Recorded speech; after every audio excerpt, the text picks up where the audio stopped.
Taranipan suba Lok Sabha election da Inner Manipur da mai pakraba Dr. Angomcha BIMOL Akoizam amadi outer gi Alfred Kangam S. Arthur ngasi Lok Sabha gi member oina wasak laukrai Lok Sabha gi MP oina office paiba amadi aronba ngakpagi wasak lauba matamda Dr. Angomcha BIMOL Akoizam na Manipuri londa wasak laukibaga loinana Alfred Kangam S. Arthur na wasak lauba matamda tangkhul furupki natyoiba fiyanki Ngarangdagi haukiba taranipan suba Lok Sabha gi ahanba session gi ngasi nini chanba numitasu Member of Parliament MP oina Mikhal da mai paglaklaba sing makata na Lok Sabha gi member oina Protem Speaker Vartruhari Mahetapna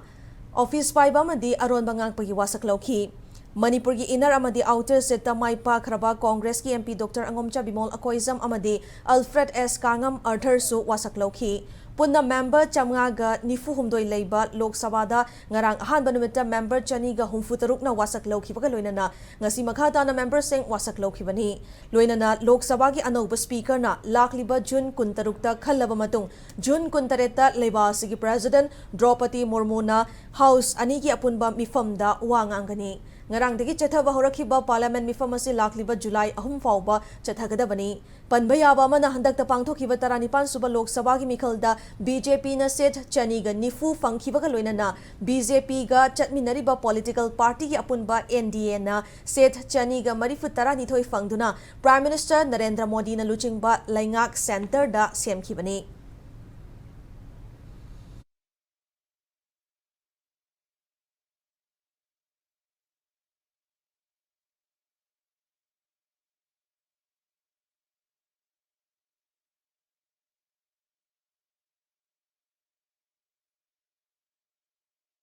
I Angomcha BIMOL Akoizam Lok Sabha gi thawuroi misak amoina khanbiraklaba maramna aihakna taibung palbu sembi sabiba sidaba mapubu panjaduna wasaksari madudi aina linkraba Bharat ki lengak lon janapathapu aina tasengna thajaba amadi pukning sengna ningjaba uchagani loinana Bharat ki ningtamba amadi amatto oiba saktambo aina yokhatchagani amasung aina paikhat kadoriba lokhat kadoriba thaudang sing pukchel sengna pangthok chagani Jai Hind Himale Pagna Yai Manipuri mana yai fare. I, Alfred Kangam Shangshakoshi Arthur, having been elected a member of the House of the People, do swear in the name of God that I will bear true faith and allegiance to the Constitution of India as by law established, that I will uphold the sovereignty and integrity of India, and that I will faithfully discharge the duty upon which I am about to enter. Manipur mein nyay dilaye, desh bachaye. Thank you.